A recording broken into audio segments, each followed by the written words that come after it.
यानी अनुशंसित योजना के नाम पर आज लाखों नहीं करोड़ों रुपया का घोटाला कर रहे हैं, जिसका प्रमाण हम यहाँ से नहीं लखीसराय के डीएम कमिश्नर सबको देते हुए ईडी को दिए हैं, आयकर विभाग को दिए हैं, आर्थिक अपराध इकाई को दिए हैं। मैं किसी भी लोकल मुद्दा पर नहीं बोलूंगा और नो वैसे मानसिकता को मैं तरजीह देता हूं। विजय सिन्हा को जो करना है वो जनता की आवाज सुनती है और जनता की भावनाओं के अनुकूल काम। लखीसराय नगर परिषद यूं तो एक लंबे अरसे से भ्रष्टाचार के मामले में सुर्खियों में रहा है। कभी डस्टबिन घोटाला, तो कभी सफाई में घोटाला, तो कभी नल जल योजना, तो कभी पीसीसी या सड़क निर्माण में अनियमितता को लेकर लखीसराय नगर परिषद सुर्खियों में रहा है। और इस मामले को लेकर आरटीआई कार्यकर्ता, लखीसराय शहर का आरटीआई कार्यकर्ता संजय प्रजापति लगातार आवाज़ उठाते रहे हैं, लेकिन इनकी आवाज़ सुनी नहीं जा रही है। एक मामला इन दिनों सुर्खियों में चल रहा है, चर्चा में है। जो लखीसराय नगर परिषद के चुनिंदे जनप्रतिनिधि हैं, जो चंद महीने पहले लखपति थे, लेकिन पद पाते ही वो करोड़पति बन गए। आखिर क्या है माजरा? इस मामले में संजय प्रजापति ने ईडी से लेकर आर्थिक अपराध इकाई, नगर विकास, डीएम आयुक्त सहित तमाम अधिकारियों को आवेदन दिए हैं। जानते हैं उन्हीं से हकीकत क्या है कहानी। संजय जी, एक मामला चल रहा है, जो लखपति थे वो करोड़पति बन गए, और ये कहीं न कहीं आपने इस मामला को लेकर आवेदन दिया है। परिषद का ताज नगर परिषद लखीसराय भ्रष्टाचार का पर्याय बन गया है। यह हम नहीं, हमारे बात को प्रमाणित तो स्वयं माननीय उप मुख्य पार्षद शिवशंकर राम भी कर रहे हैं।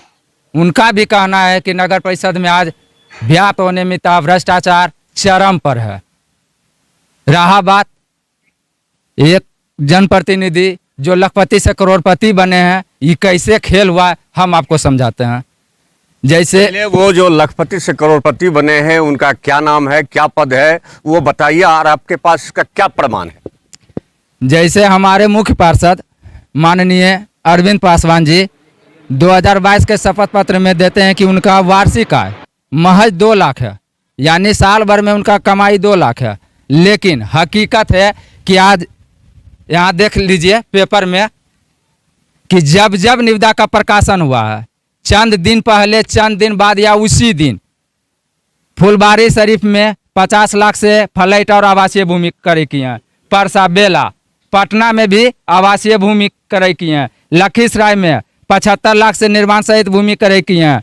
लखीसराय में ही 51,51,000 में निर्माण सहित भूमि क्रय किए हैं। किस डेट में ये है? यह डेट है 16/1/24 को फुलबारी शरीफ में क्रय किए हैं, 15/6/23 को परसा बेला पटना में क्रय किए हैं, 13/4/23 को लखीसराय में और 28/3 को लखीसराय में। और इसके जस्ट 1 दिन पहले, 2 दिन पहले निविदा का प्रकाशन हुआ है। सभापति महोदय अनुशंसा यानी अनुशंसित योजना के नाम पर आज लाखों नहीं करोड़ों रुपया का घोटाला कर रहे हैं, जिसका प्रमाण हम यहाँ से नहीं लखीसराय के डीएम कमिश्नर सबको देते हुए ईडी को दिए हैं, आयकर विभाग को दिए हैं, आर्थिक अपराध इकाई को दिए हैं। हम एक चीज़ आपसे जानना चाहते हैं, या जो हमारे सभापति महोदय कहते हैं कि माननीय उप मुख्यमंत्री विकास विरोधी हैं, तो हम आपके चैनल के माध्यम से माननीय मुख्य पार्षद अरविंद पासवान को खुले मन से चैलेंज करते हैं कि वो आकर डिबेट करें मेरे साथ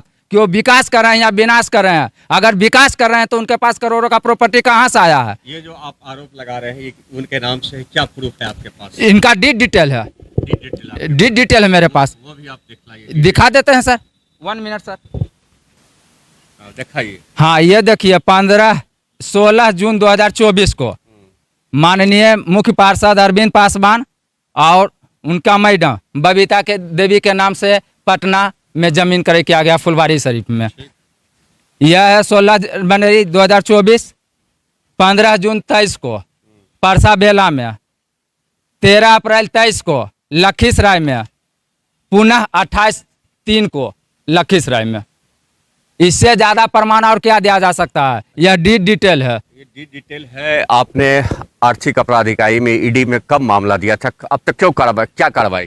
जैसे लमसम 6 महीना से अबव होने वाला है। हम आरटीआई के माध्यम से भी जवाब मांगे तो उनका कहना है कि जांच प्रक्रिया दिन है, चूंकि मामला गोपनीय है इसलिए हम इस बात को उजागर नहीं कर सकते हैं। हम आज तक इस समझ ही नहीं पा रहे हैं कि आज तक मेरा मामला दबा हुआ क्यों है। क्यों दबा है? कौन दाब के रखा है? इनका राजनीतिक और पैरवी कह सकते हैं जो कि हमारे मामले को दाब के रखा हुआ है। अभी तो लगातार नेताओं के पास जा रहे हैं, तो क्या आश्वासन मिल रहा है? जैसे हम तो माननीय उप मुख्यमंत्री के पास आए हुए हैं, उनका कहना है कि एक भी भ्रष्टाचारी बचेगा नहीं और हम इसका जांच करवाएंगे। अभी वर्तमान में लखीसराय डीएम के निर्देशानुसार जांच कमेटी का गठन किया गया। वो जांच कमेटी भी लगभग 21/5 को ही निर्माण हुआ। आज तक इस पर कोई कार्रवाई नहीं हो रहा। ये जांच कब होगा या नहीं होगा, यह कहना बहुत ही मुश्किल है। आप बिल्कुल आश्वस्त है कि पूरी रूप में भ्रष्टाचार हुआ है नगर परिषद? नगर परिषद आज भ्रष्टाचार का पर्याय बन गया है। या तो आप कहिए कि नगर परिषद नहीं, इसको नरक परिषद ज़्यादा कहना बेटर होगा। इस ढंग से भ्रष्टाचार है यहाँ, हर चीज़ में भ्रष्टाचार है। आपको हम दिखाते हैं। मुख्य पार्षद द्वारा विधि विरुद्ध अनुशंसित योजना, विधि विरुद्ध योजना रद्द कर सफाई योजना में ईपीएफ और न्यूनतम वेतन घोटाला। अब सफाई योजना में एक योजना था, जबकि प्री बिड मीटिंग के बाद सफाई या कोई भी निविदा रद्द नहीं किया जा सकता है। लेकिन मुख्य पार्षद के आवेदन के आलोक में पूर्व कार्यपालक पदाधिकारी द्वारा एकदम बिना कुछ कहे अपरिहार्य कारण बताकर रद्द कर दिया। इसका मुख्य कारण था कि उनका चहेता संवेदक का निविदा नहीं हो पाया था। उसके बाद आ जाइए न्यूनतम वेतन घोटाला। 201 लेबर का इन्होंने ईपीएफ दिया है जनवरी 2024 का। अगर 2024 का 201 लेबर को अगर 10,000 से भी गुना करते हैं तो 20 लाख, 5 लाख एक्स्ट्रा भी खर्च कर दीजिए 25 लाख, तब आखिर 51 लाख 25,000 का जो पेमेंट हो रहा है आखिर क्यों और कैसे, कहाँ जा रहा है 30 लाख? यह एक सोचनीय और गंभीर मुद्दा है। अरविंद पासवान तो आप पर आरोप लगाते हैं एक साजिश के तहत हमें जानबूझ के बदनाम करने की कोशिश की जा रही है।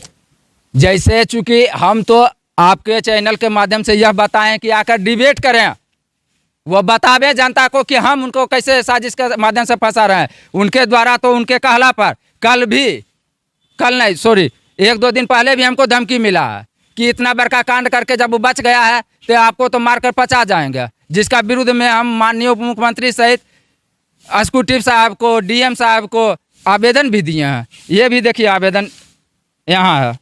चलिए ठीक है, वो आवेदन दिए हैं। ये है संजय प्रजापति। सर एक मिनट सर आओ। बोलिए। जैसे यहाँ एक चीज़ और हम कहना चाहेंगे कि मिथिला पेंटिंग जो माननीय उप मुख्य पार्षद उठाए हैं, हम एग्जीक्यूटिव साहब से एक ही चीज़ जानना चाहते हैं कि नगर परिषद में 3 तरह से निविदा का प्रकाशन किया जा सकता है। आखिर किस निविदा के तहत इन्होंने वर्क ऑर्डर दिया है, किस मद से इनका वेतन भुगतान होना है या किस मद से ये राशि पेमेंट करेंगे। एक मतलब नगर परिषद में ही बैठे हुए तो वहाँ कहा गया कि वाजिब अगर जो अवैध निविदा है तो 1 रुपया भी अगर भुगतान करते हैं एग्जीक्यूटिव साहब तो नाजायज होगा और अनियमितता होगा। मिथिला पेंटिंग में एग्जीक्यूटिव रोक दिए। इसके साथ ही 10 गो टिपर का भी क्रय किया गया है। यहाँ पर ग्रांड गाड़ी है, एम्बुलेंस है, बायो टॉयलेट है, ई रिक्शा का बैटरी तक चोरी हो गया। इन्होंने FIR करना जरूरी नहीं समझा, जबकि सफाई योजना में जो वर्क ऑर्डर दिया गया उसमें स्पष्ट रूप से बताया गया कि सफाई से संबंधित उपस्कर सफाई एजेंसी को, तो फिर आखिर टिपर खरीदने का जरूरत कहाँ पड़ा? या कह सकते हैं कि सिर्फ भाड़ा लगाना ही नगर परिषद का अब काम बच गया है। ये सुन रहे थे आरटीआई कार्यकर्ता संजय प्रजापति की दर्द, और ये कहीं न कहीं नगर प्रशासन पर लखीसराय नगर परिषद के जो चेयरमैन हैं अरविंद पासवान जी, उन पर आरोप लगा रहे हैं। कई गंभीर और संगीन आरोप लगाए हैं। हालांकि इस आरोपों में कितनी सच्चाई है ये तो जांच के बाद ही पता चलेगा, लेकिन लगातार भ्रष्टाचार के खिलाफ मुहिम छेड़ी जा रही है, आवाज़ उठाई जा रही है। विभाग के अधिकारी से लेकर ईडी तक आर्थिक अपराध इकाई के दफ्तर में चक्कर लगा चुके हैं। 6 महीने हो गए हैं।